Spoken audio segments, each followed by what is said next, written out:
Sunland has been following developing issues out of the town of Killingly. Kara joins us from the Vote Now desk with what we know so far from Killingly. Dobie and Kevin, good evening. Right now we are hearing about a major voting problem in Killingly where the wrong ballots were delivered to one polling location, specifically Killingly High School.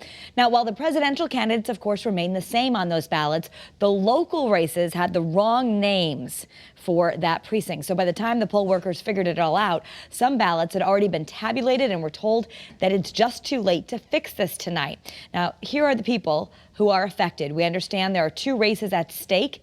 Here are the four candidates involved. The 44th district should have gotten ballots that allowed you to elect either Republican Anne Dauphiné or Democrat Christine Randall. Instead, those voters got ballots asking them to choose between Republican Rick Hayes and Democrat Larry Groh.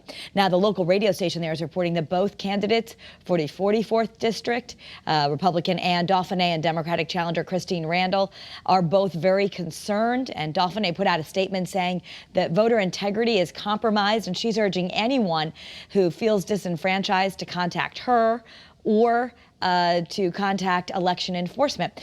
We spoke with the town manager of Killingly, and this is what happened. At 8 this morning, they ran out of ballots.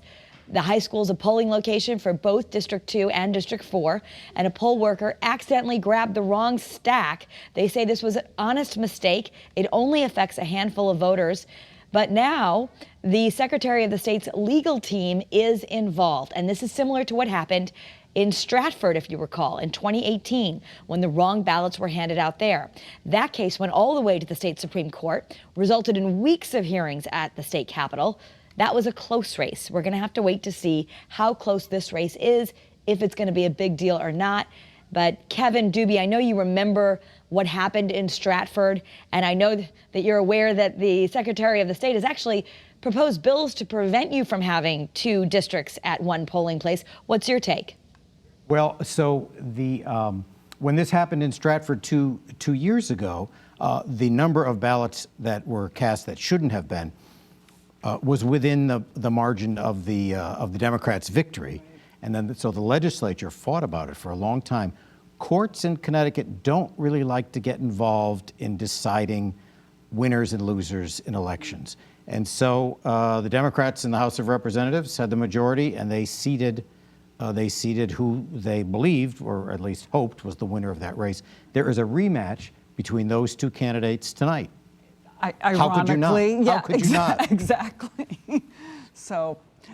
Yes, so to be continued, certainly in this race. It maybe makes more sense, maybe it'll get more traction to prevent this from happening in the future. I know in other states they actually do color-coded ballots. So we also know that, as you know, the polls are closed, but there's been a lot of lines. And if you are at a polling place right now, you do want to stay in line. Stay in line and you'll get a chance to vote.